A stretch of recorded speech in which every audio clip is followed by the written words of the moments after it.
ở đây thấy cái nhà chỗ ấy không? Mình ở kia không quê, mình không muốn ở kia.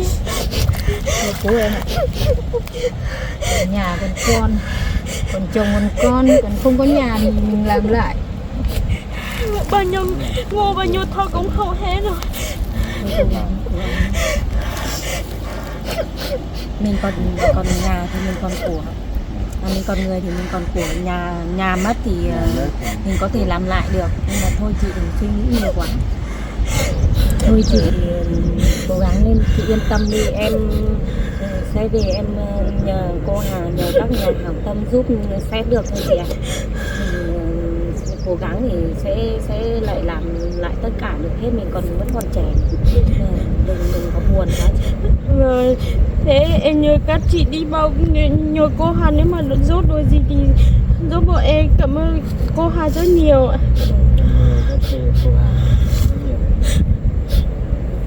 Thôi được rồi, đừng buồn quá, bây giờ mình phải giữ gìn sức khỏe, mình còn con nữa. Có chồng ở đây. Đâu cái nhà em ở đằng kia.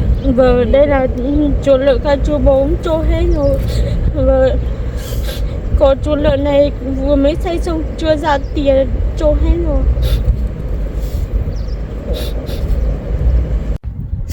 Khổ thật. Xóm này hơn 10 nóc nhà, qua một đêm mưa bão mất hết. Hà Giang ơi khổ cái đấy. Hà Giang thì mất tất cả rồi, không có nhà có cửa, ở nước không có uống. Khổ quá trời ơi. Qua một đêm mình mất hàng chục căn nhà ở khu này.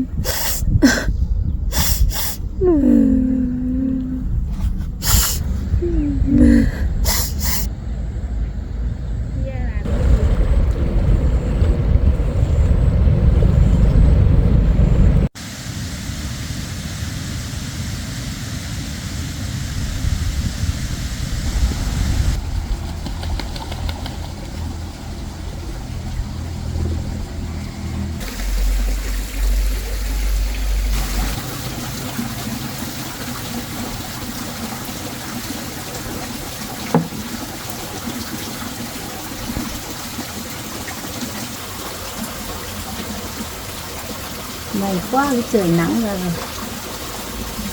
Mưa suốt mấy ngày nay, không là mưa to lũ lụt chứ. Cô lập một mình thợ ở cái khu vực này. Cả nước thì dâng cả vào ao. May quá, nó còn rút rồi, nếu không mà không lấy trong lưới thì chắc là cá đi hết. Nắng lên rồi đi giặt cái quần cái áo. Mưa suốt ảnh hưởng hai cơn bão. Số 10 chưa hết, số 11 lại đến. Bây giờ mới nhìn thấy cái trời nó nắng.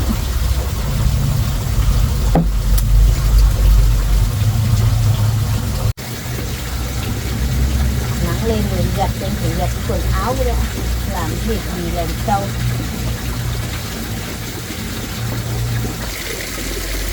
Trời còn mưa tạnh mà nắng to thế nhỉ. Phơi quần áo rồi chứ.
Đó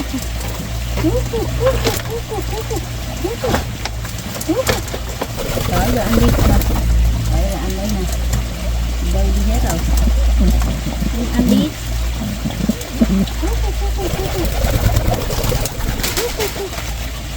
Chơi chào thế.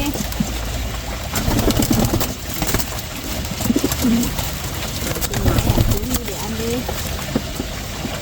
Nào thứ nào nhé.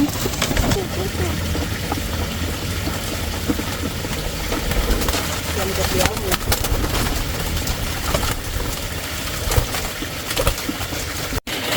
Béo này. Lấy chồng vô. Đói chưa? Bán con nào nữa nhá.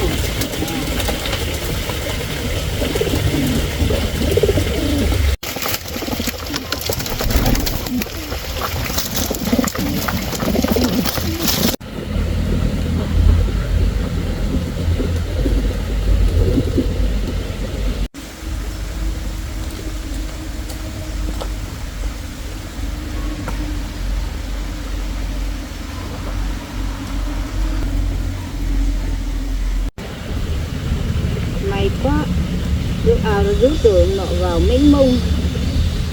Nay mình còn kịp thời lấy cái lưới về răng, không cá chắc đi sạch.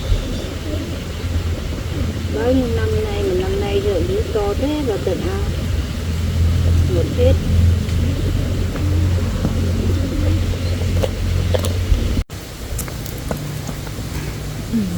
Hôm đấy nước vào rác mắc hết rồi.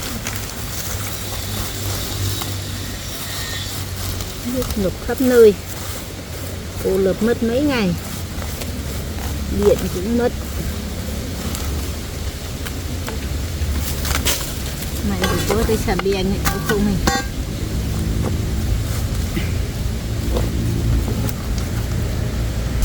Cái này phải chèn thật chặt rồi. Nó không lọt rã ra lối này. Rác sưởi ngập hết.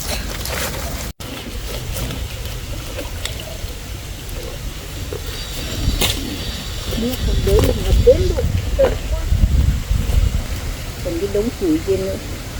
Ướt hết sạch rồi. Đi ra phơi ra thì đun.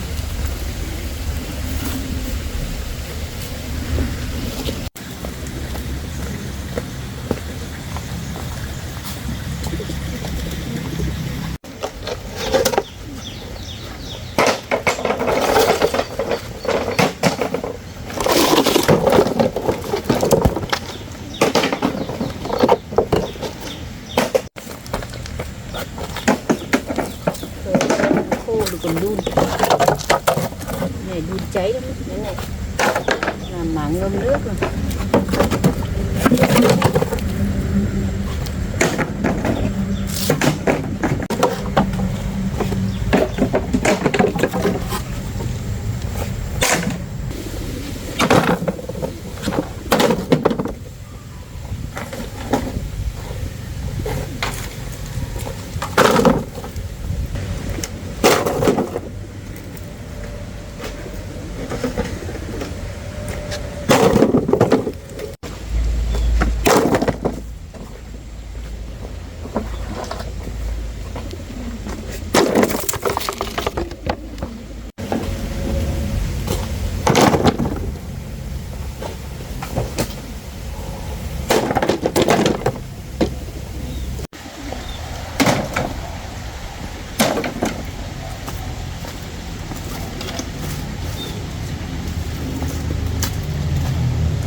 Rồi cái sân đàn rác nó vầy hết rồi.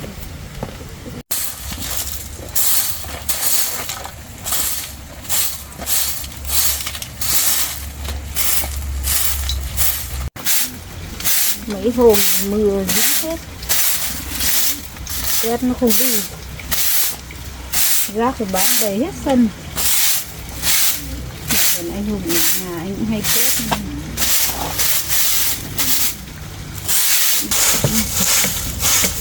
Đầy lần anh Hùng ở bên này quét lắm. Bây giờ lấy một tay ở đây rút bao nhiêu việc.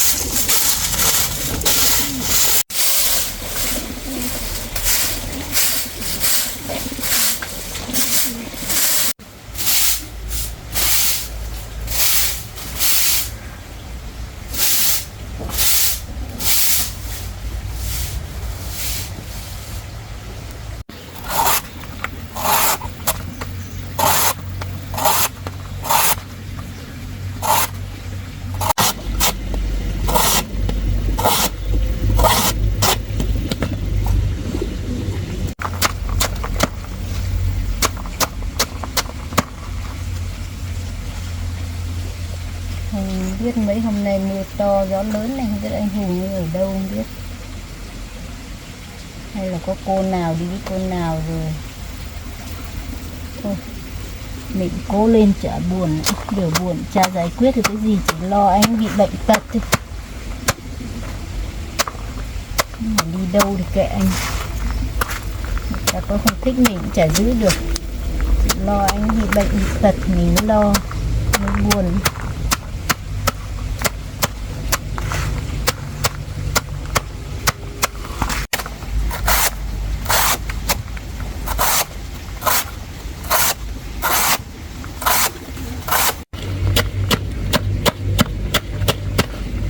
Nói cho mấy con cá ăn từ cái hôm lụt rồi còn chưa được cho nó ăn. Nó nước rút thì nước trong nó ăn đói.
Trên mình cao như thế mà nước nó còn ngập lụt, không biết là mấy cái hộ dân ở cái chỗ chúng mà gần bờ sông kia không biết nó như thế nào. Mấy hôm nước lũ cô lập mình không đi đâu được, cái việc ở cái khu vực chúng mấy hộ dân sát bờ sông, chắc là hôm nay mình cũng phải sang bên đấy để xem thế nào. Bây giờ nước rút hết này, mình chỉ sang bên đấy xem nào họ có bị làm sao không, để hỗ trợ cho họ.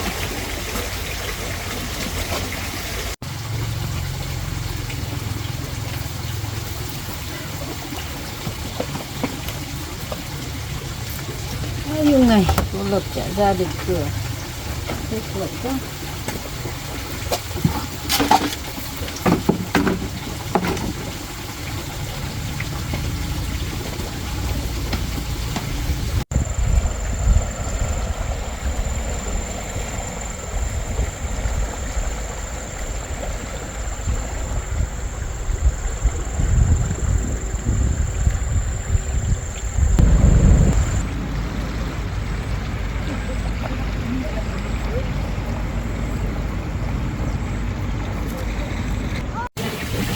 Nước hôm nay nó còn rút nhiều rồi đấy. Hôm qua hôm kia nó mênh mông như thế cơ mà. Khổ thân những người dân thật đấy. Nhà thì ngập lụt mất hết cả nhà cả cửa. Chết thôi, cái làng mèo ở bên kia có nhà thấp lắm. Khéo còn những cái nhà bị ngập cơ. Hay là đi vào trong đấy nhỉ, để hộ những nhà dân người ta ngập thì mình hộ một cái trận.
Đúng à?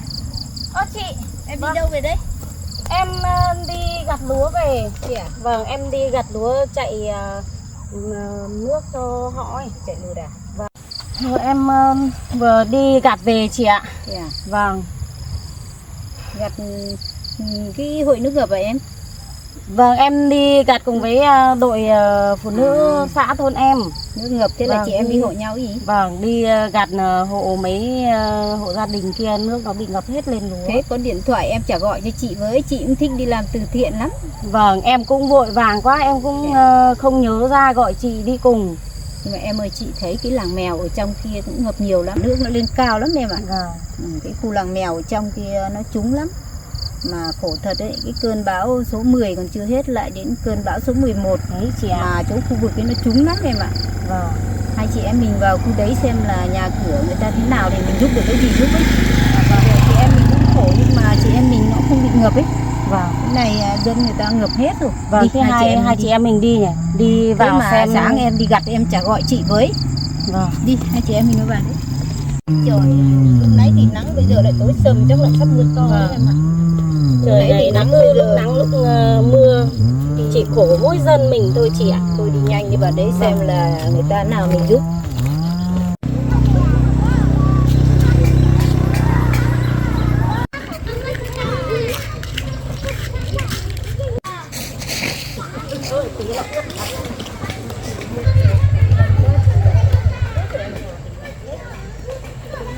Nhập nữa nha.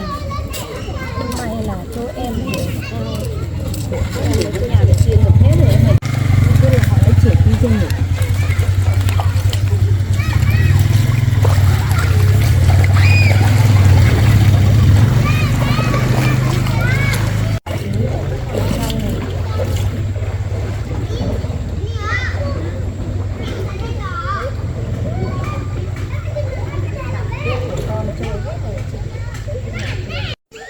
Thân những cái nhà cho hoang hết rồi em ạ. Chỗ ở nó mấy hết. Ôi, cái con giường các thứ ở trong này thì ta không mang đi được. Cái giường trôi đi em. Chị Biết các thứ này. Cái này vớt lên trên này. Lạnh không. Nhà người thế nhỉ. Nhà ngập hết. Chọn hết rồi. Xong khi bên kia thì em này. Bên kia cũng ngập hết rồi. Còn đi ngập. Đi sang đây đi em. Cất lên đây cho họ em ạ. Thân có nhà tan hoang hết rồi, cái nhà bên kia ngập hết rồi em ạ. Vâng. Khổ quá nhỉ. Nhà cũng ngập. Đi em ơi, sang nhóm xóm bên kia đi. Xem mình đi sang xóm bên kia xem nào. Đây này, cái này này. xem đi có nhà nào còn bị ngập không thì chị em mình đi giúp. Chuyện rồi em ơi, kìa. Đi xóm này kia kìa. Nhà thế nhỉ. Thân gì đâu.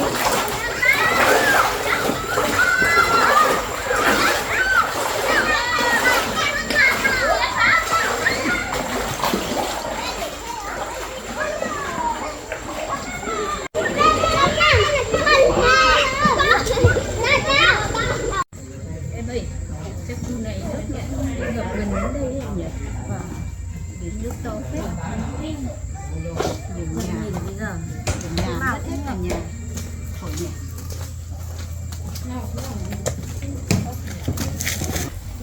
Chị, em chào chị. Vâng, chào em nhé. Vâng. Đang làm gì? Đây chị à? Chị làm cái gì đấy? Làm mẹ nhé. À, mén mén à? Chị làm bàn mén. Ăn luôn vào luôn. Xem ngon lắm nhỉ chị nhỉ? Ngon lắm. Ngon nhỉ? Có rau cải ngon đấy. Vâng.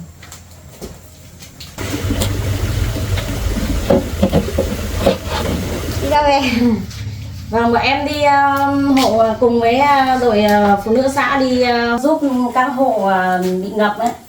Vâng. Nhìn mén mén ngon quá. Ngon nhỉ? Ngon lắm. Con hai rồi. Không biết chôm chứ mà nhất rồi. Em à? Nhìn anh buồn đấy.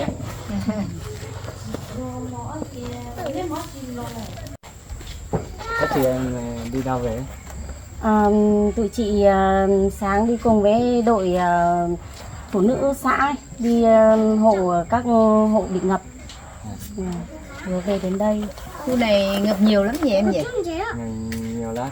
Thì ở nhà em có bị không? Nó bị nhà bị trôi hết rồi. Thì nhà trôi hết à? Chị ơi, nhà em bây giờ bị lũ của hết nhà rồi, không có nhà ở là về ở nhờ mấy anh em ở đây. Thì Nhà bị lũ cuốn trôi hết rồi á? đây là em ở nhờ đấy à? Luôn. Đây vợ em à? Là vợ em hả? Vợ em, đây là vợ em. Cháu chị ạ. Dạ em nhé. Vâng, cháu chị. Thì nhà anh chị bị trôi hết rồi hả? Ờ, Cách đây xa không à anh chị? có một cây ạ. Không có cây. Một cây hả? Thì hãy đưa hai chị đi xem có giúp gì được cho hai em không? Với cả là chị có quen cô Diệu Hà ấy, cô hay làm bên từ thiện ấy. Để chị vào chị xem là như nào, xong rồi để chị ra chị bảo cô xem cô có giúp để làm được nhà mới không nhá. Vâng. Rồi. Đó là Được cô Hà, nếu mà đi xe được cô Hà giúp được gì thì tốt quá. Cảm ơn các chị ạ. cảm ơn các chị, các bác. Vâng. Thế tí dẫn hai chị đi. Vâng. Với lại là Phúc Hà đi xem nếu mà có giúp đỡ được cái gì thì hai chị em sẽ bảo. Trước mắt là xem còn cái gì để mà cứu vớt được không thì bọn chị giúp đỡ. Xong đâu đấy thì chị sẽ về nói với cô Hà xem mà bảo cô nhờ các mạnh thường quân ấy giúp đỡ xem làm lại được cái nhà không. Nếu mà được chị Hà giúp đỡ thì tốt quá. Rồi nhé. Đưa chị Dạ. nhỉ? Thế thì hai em dẫn chị về nhà xem là còn cái gì mình còn vận chuyển đi được không, hay là bây giờ nước còn đang ngập à, hay là nước nó xuống rồi? Bây giờ chắc là nước vẫn còn ngập nhưng mà chưa đến nhà. Vâng. Chắc là ngập cái đợt trước thì hỏng hết rồi. Các chị đi theo Sáng các chị cũng vừa giúp đỡ ở trên kia. Hai chị em cũng vừa đi hộ những nhà dân. Nhà nào mà cũng hỏng nhiều thì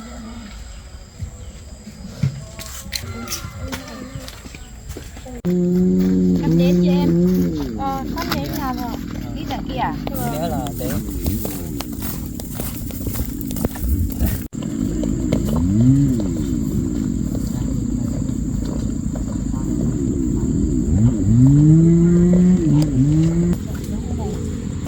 Bao nhiêu người nhà bị mất và bao nhiêu người bị mất mát nhiều tài sản bị mất. Đây là nhà cây cối trôi hết ở đây này. Cô lập được xe máy sẽ đi được. Dân khổ quá. Dân mình đã nghèo rồi còn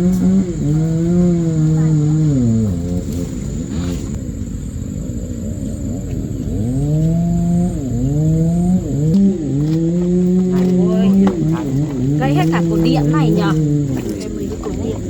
Đấy này. Gây hết cả cột điện.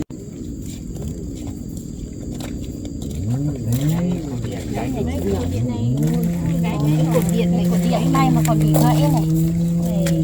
Đấy, tổng bao nhiêu sắt thép mà vẫn còn bị gãy này thì Thì nhà sẽ trôi hết. thì chẳng trôi hết ạ.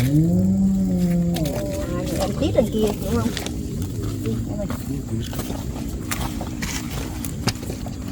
Chắc để em đưa em. Chắc để là đường bị lở hết rồi nhỉ.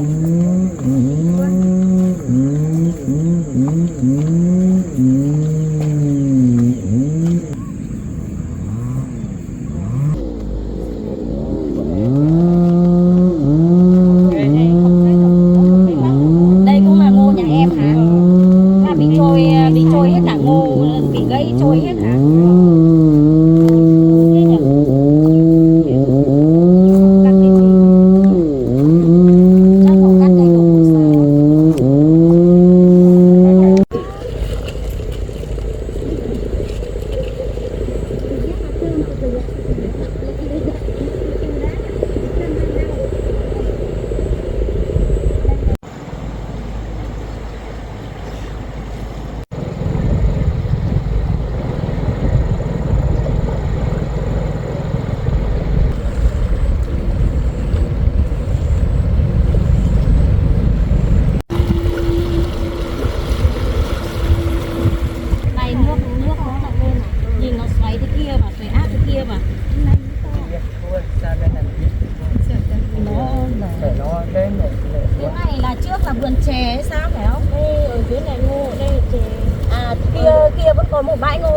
tre nữa hả? Nhưng mà bây giờ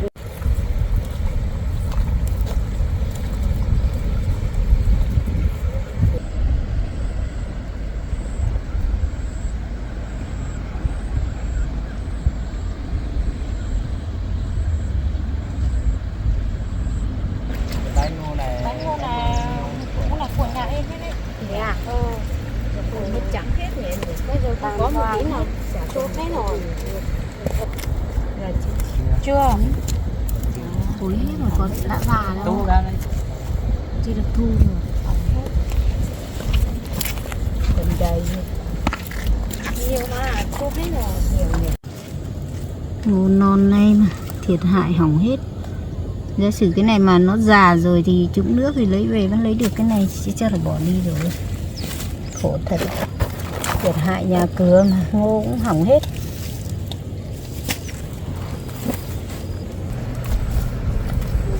Tam hoài hết. Bao nhiêu công sức ở đây chỉ là xê cả ngô.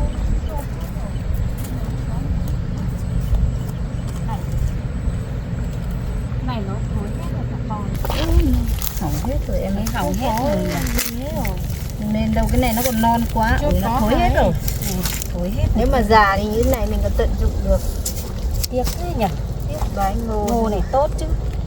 Nhà mất khổ quá nhỉ. Lấy cái gì mà ăn đi thôi.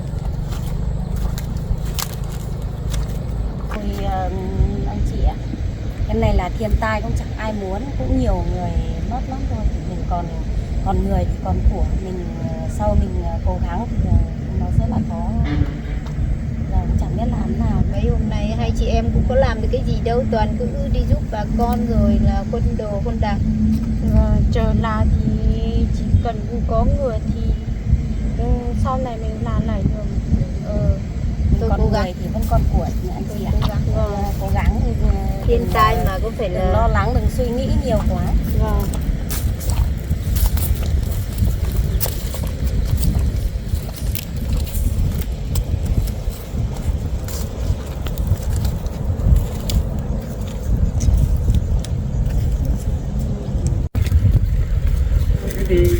Đây rồi các thứ nó trôi kìa.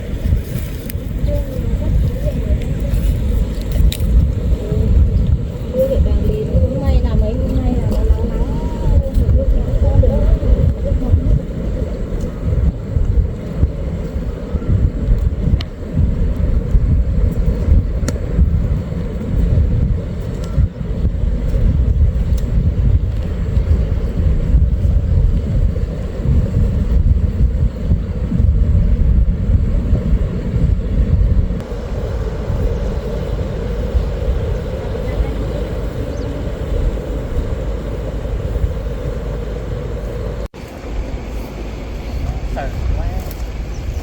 Đây là ngô hay là ngô nhà ai mà? Ngô nhà em. Cũng là ngô nhà em hả? Ngô cạnh phía đâu. Ở dưới kia mà đây này.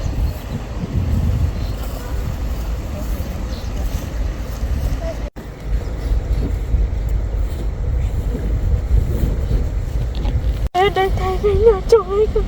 Thôi chị ạ. Mình ở kia không quê, mình không muốn ở kia. Cô em ạ. Ở nhà còn chồng còn con, còn không có nhà thì mình làm lại. Bao nhiêu ngô bao nhiêu thau cũng hầu hết rồi. Mình còn nhà thì mình còn của, mình còn người thì mình còn của. Nhà mất thì mình có thể làm lại được, nhưng mà thôi chị đừng suy nghĩ nhiều quá. Tập thể người ta sẽ cố gắng, nhưng và những nhà hảo tâm thì sẽ cố gắng mỗi chị em mỗi người giúp một tí mà khóc em. Hôm nào về đến đây thì thấy cái nhà của mình không có thì không muốn khóc. Nhà của mình bé tí nhưng mà mình đi ở kia không quê thì không phải cái nhà của mình. Bé cứ nhà của mình đi ở chỗ khác thì về chẳng nữa. Thôi chị cố gắng lên, chị yên tâm đi, em sẽ về em nhờ cô Hà, nhờ các nhà hảo tâm giúp sẽ được thôi chị ạ. Mình cố gắng thì sẽ lại làm lại tất cả được hết, mình vẫn còn trẻ. đừng có buồn quá chị. Vâng, thế em nhờ các chị đi bao nhờ cô Hà nếu mà được rốt đôi gì thì giúp bọn em. Cảm ơn cô Hà rất nhiều ạ. rất là cô Hà rất nhiều. Thôi được rồi, đừng buồn quá. Bây giờ mình phải giữ gìn sức khỏe, mình còn con nữa. Có chồng ở đây. Đâu cái nhà em ở đằng kia. Vâng, đây là chuột lợn cả chuột bóng trô hết rồi. Vâng, có chuột lợn này vừa mới xây xong chưa ra tiền trô hết rồi.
Cỡ vẫn trôi được hết khiếp từ bảng về chỗ này cái dòng trôi xiết. hết hả? Cái này dòng xiết Cả nữa. cả các thứ trô hết, không lấy được một cái gì hết. Mấy người may còn chạy kịp ấy. Cái này chỗ là chảy rồi, chảy xiết nhau đi gấy hết cả xi măng này. Có cả Cả cái cột này nó còn gấy. Hai đứa ở gần sông quá. Gần quá nhỉ. Ở này không an toàn, đừng ở không đây. có, không ở là không có đất ở. Nó đâm vào không có chỗ ở. Chị Hà mình về. Thôi anh chị ạ, bây giờ em nghĩ là anh chị không nên ở đây nữa. Nó gần nước quá. Ở đây nó cũng gần sông đấy. Nên là anh chị chuyển đi chỗ khác ở đi. Ở gần đây bây giờ đây này, nước nó vẫn mớt mé mà nó to một tí lại vào đấy. Vâng. Mà cái này ngày xưa nước nó có vào bao giờ không em? Chỗ này nước to nhớ là vào như này đâu, không vào to hơn nữa. Này đợt này mới Mà là ở to. chỗ này nguy hiểm quá em. Năm ngoái cũng to. Chị ơi, như này chắc em quay cho cô Hà cô xem để xem nào cô kêu gọi các mạnh thường quân xem như thế nào. Em quay xong rồi gửi cho chị Hà. Vâng, em quay. Này người ta khổ quá em cố gắng để cô Hà quay xong rồi gửi cho chị Hà thì chị ở bên từ thiện có thể giúp mà không ở gần đây nữa em ạ. Sợ đây không ở được, bây giờ nước ở bên kia này. Em xin chào tất cả các mạnh thường quân của cô Hà nhé. Đây là hai vợ chồng anh chị Dèo gì nhỉ, tên Chồng đi xa. Xa cả sinh ạ. anh chị Sa và Sinh nhà đã bị nước lũ cuốn trôi hết rồi ạ. Em quay video này em mong các mạnh thường quân của cô Hà hãy giúp đỡ anh chị để anh chị có thể gây dừng lại cái căn nhà để có nơi trú ẩn ạ, để anh chị có thể yên tâm làm ăn ạ. Hết sạch còn.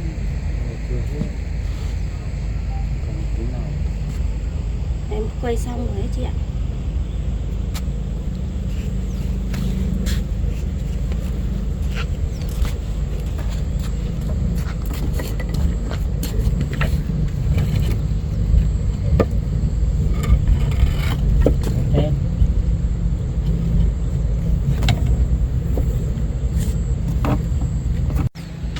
còn một cái gì ở đây luôn à?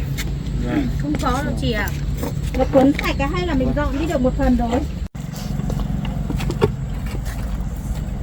Thế là được mỗi cái nồi thôi hả? Còn đâu là đi hết, trôi hết hả? Cái đó là trôi sạch rồi, người ta làm bằng cây. là nhà hàng xóm hết đấy. Bên này là của nhà hàng xóm hả? Vâng. Trôi sạch cái này xây hay là dựng bằng cột đấy em? Bằng cột à? Dựng bằng cột hả? Cột nó cũng trôi hết này này em này. Đây là có cột bê tông đổ bằng tre đúng không? Đúng rồi. Không khả năng ở đây luôn. Hôm đấy là mình tưởng là nước không to như thế thì mình đi rú mấy nhà xóm kia xong là mình về đến nhà thì mình xa kia nhìn đây thì không có một cái gì hết, rồi nước mênh mông thôi, nước hết rồi. Là lúc quay về là các thứ là trôi hết rồi, các thứ là trôi hết rồi, có cái chỗ kia thì cũng không có rồi. Khổ thân nhà chị nhỉ. Đấy, đi giúp người ta xong rồi về đến nhà mình chẳng còn. Vâng. Đấy, đi cứu hộ người ta, còn của mình chẳng cứu được được cái gì. nó trúng hơn mà ai ngờ nó một phát nó lên nó trôi hết. Đúng rồi. May trẻ con ở nhà. Không, túi đấy thì hai vợ chồng mình đưa con đi xa nhà bố hết rồi. Xong mà đưa sang đấy xong là cũng không nghĩ được là của nhà mình là sẽ bị ngập. Đúng rồi.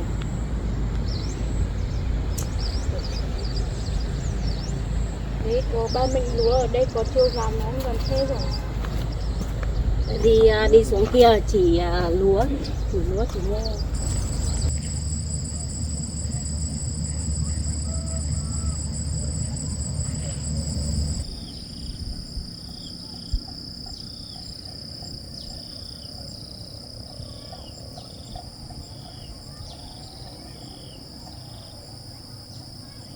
Ba mình lúa của em bảo là nước chưa to thì mình mấy hôm nếu mà mình gạt, nhưng mà bây giờ nước to rồi không gạt được nữa rồi.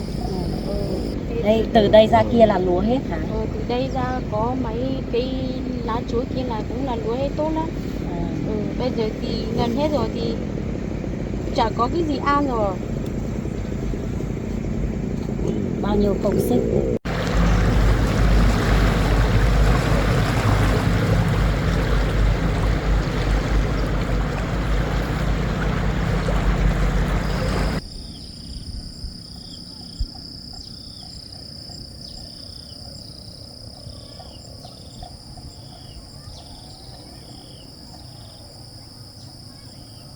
Thôi anh chị cố gắng nhé.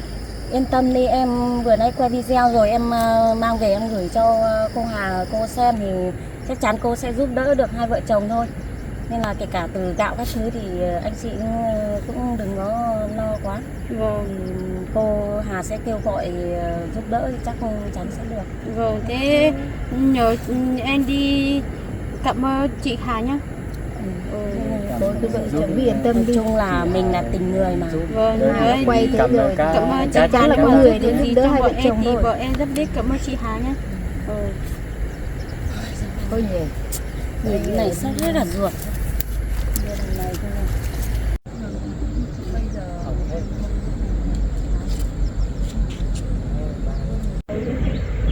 Và đầu tiên cho lên chỗ nào mà đồi cao cao thôi, mà ở đây mà lũ phát là ngập lại trôi. Mà trôi nhà còn được chứ còn mất cả người ấy. Đất người ta thì người ta vẫn tiếc, anh chị đồng mình cứ động viên để em ạ, tới này là không phải đây được đâu nhá. Vâng. Gần là nước gần lắm cho nên là nguy hiểm lắm, bây giờ nó mưa lũ là thường xuyên mà tới này các mạnh thường quân người ta giúp đỡ, người ta có ủng hộ thì cũng đi lên ở chỗ cao một chút. Cái này không thể nào ở được, quá nguy hiểm. Mà may vừa rồi ấy thì còn trôi nhà ấy, mà có trẻ ở nhà mà mình đi làm mà mình không về kịp được thôi. Thôi chọn chỗ nào cao mà trên đồi ấy thì mình ở.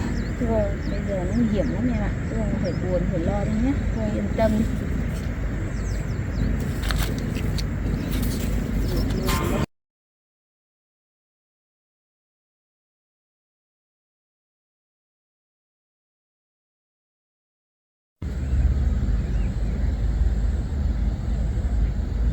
kia là vụ lúa của gia đình đúng không?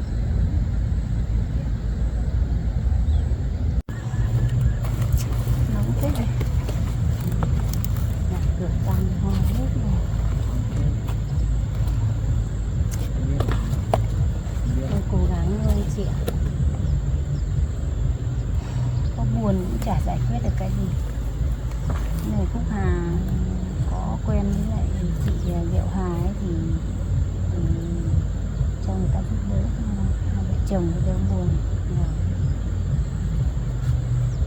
Còn Thế hai vợ chồng về luôn chưa? bây giờ cũng Về ở chỗ trọ ấy. vâng. Thế về đi, hai vợ chồng về thì về luôn. Vâng. Thôi chị với hai anh chị đi về trước thì em ngồi lại đây một chút. Thế hai vợ chồng về. Thế em ở sau tí nhé. Chị về sau. Chị về sau nhé. về trước tí em ngồi nắm lại chút. Đi hai vợ chồng đi, chị về trước.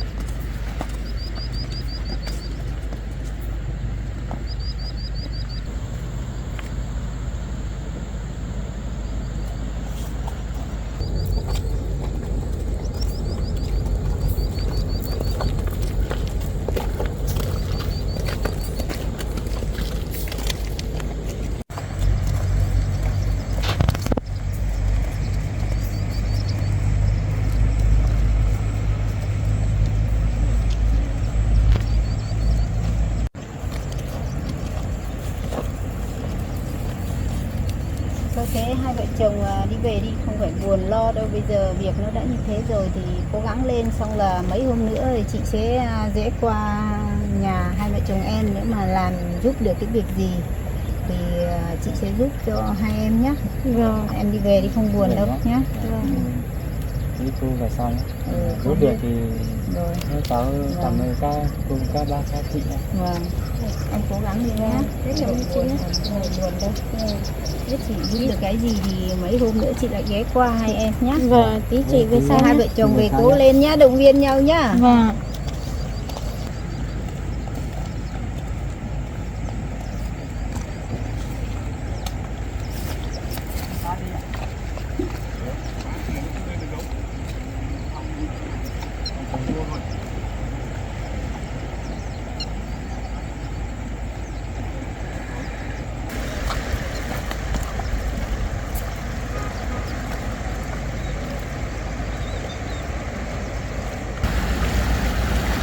Trời ơi, qua một trận bão sao mà sông nó lại to thế nhỉ?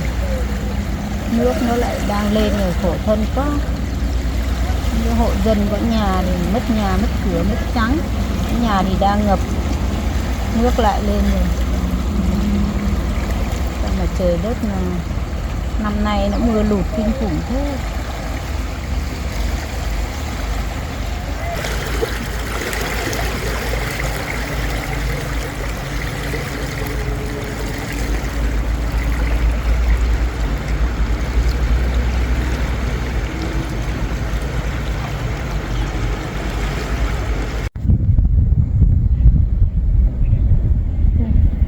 Phúc Hà làm gì mà lâu thế nhỉ? Sao Phúc Hà ngồi đấy lâu thế nhỉ? Nước đang lên ngồi đấy có nguy hiểm nhỉ? Đi sang xem cô ấy à?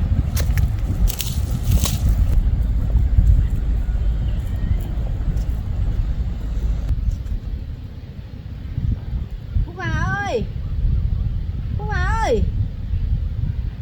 Phúc Hà ở đâu thế nhỉ? Phúc Hà ơi! Phúc Hà ơi!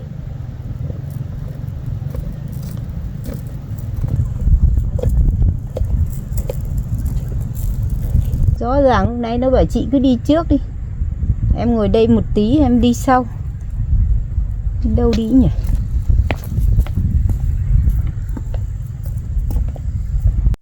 Khổ thân thật đấy. Gió bão đổ hết sạch. Xót đúng cái quần áo cả nhà tan tanh bành hết.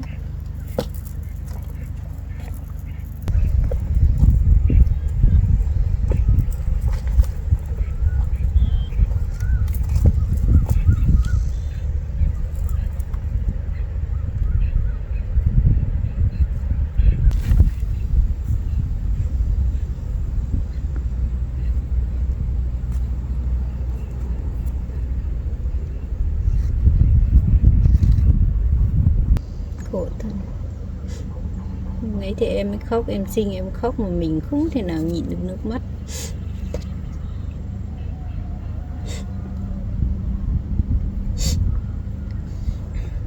Cái này thì dân nó khổ quá. Mình cũng khổ nhưng mà mình ở cao mình không bị lụt. Ôi giời ơi ông trời ơi, người Mông chúng tôi có làm gì thành tội đâu mà trời mưa lũ cuốn hết cả nhà cả cửa đi.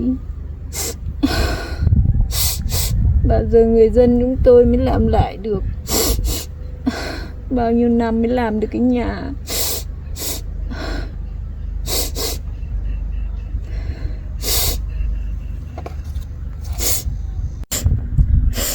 Mất hết tất cả rồi, mất từ vật nuôi đến cây trồng, lúa thì không gặt được, lấy cái gì mà ăn, nước uống thì không có, khổ quá ông trời ơi.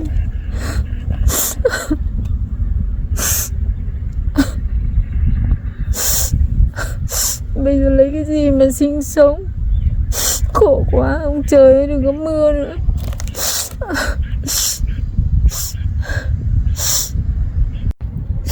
Khổ thật.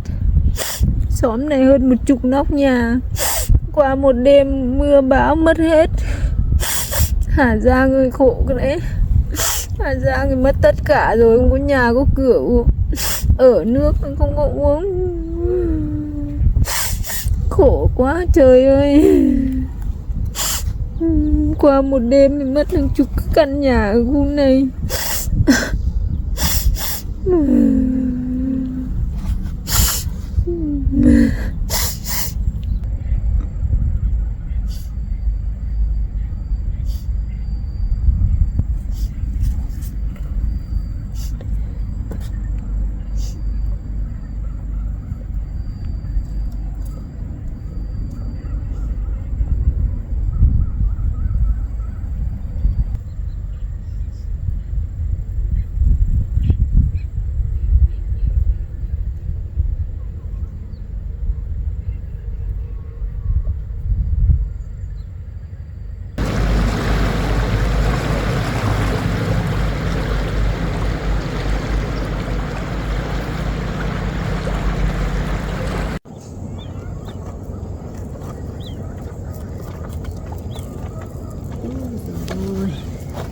Mùa như thế này khổ quá. Đã nên quả được vẫn là ngô non thôi. Ngô non này mà thiệt hại hỏng hết. Giả sử cái này mà nó già rồi thì trũng nước thì lấy về vẫn lấy được, cái này sẽ chắc là bỏ đi rồi. Khổ thật. Thiệt hại nhà cửa mà ngô cũng hỏng hết. Bao nhiêu hecta ngô của dân này. Khổ thân thật đấy, hỏng hết rồi. Cái này chả thu được cái gì.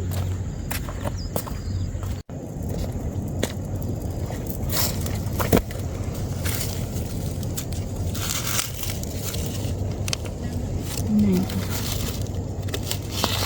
thu hỏng hết rồi, cái này ngô non rồi. Cái này nó còn chưa vào bắp. Cái này chắc là bỏ thôi, mất bao nhiêu công của, mất trắng luôn. Khổ thân.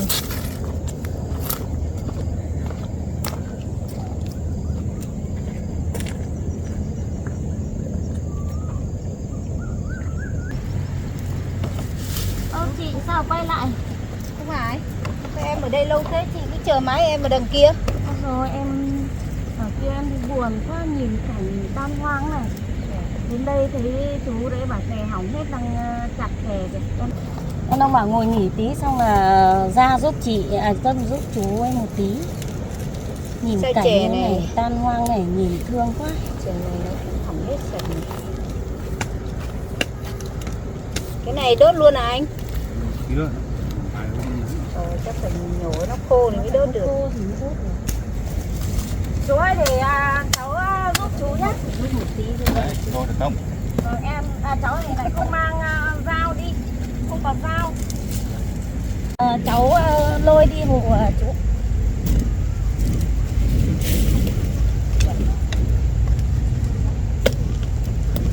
Chè này chắc hết đấy. chợ về không mang dao đâu. Thiệt hại quá nhỉ, bao nhiêu chè này mà hỏng hết luôn. Từ đây đi sang đến kia phải mấy hát đấy chứ hả chú? Không đến mấy hát đâu, nhà mới hết cái lắm. Chắc độ 5-6 nghìn. Bây giờ anh định trồng cái gì? Trồng ngô rồi. Nhưng mà nó xói hết. Nó xói hết đất đấy thì Đây mới ấy thôi. Mới mùa đây rồi, nói với người ta biết. bao nhiêu hạt chè này trồng á. Chắc phải mấy chục năm cái này chè mới được như này mà hỏng hết nhỉ.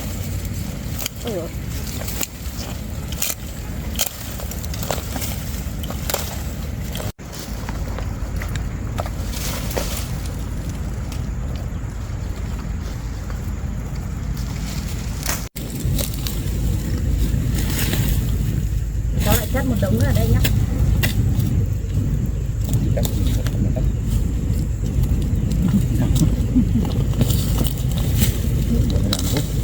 Hai chị em đi chợ về, đi chợ về thì thấy mấy hộ dân kia nhà trôi hết. Khu mình này nhiều nhà mất rồi chú này.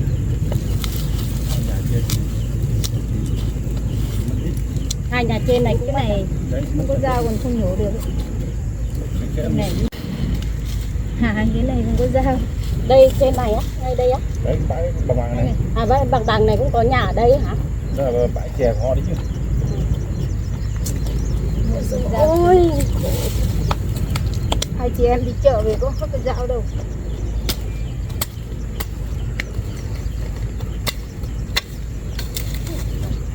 nhà chú có bị mất tài sản gì không? Trong nhà mãi trên núi trên kia cơ. À, May nhỉ. nhà chú là ở cao không bị mất, chỉ mất số chè này thôi ạ. Nhưng mà mất số chè này cũng đã là nhiều rồi.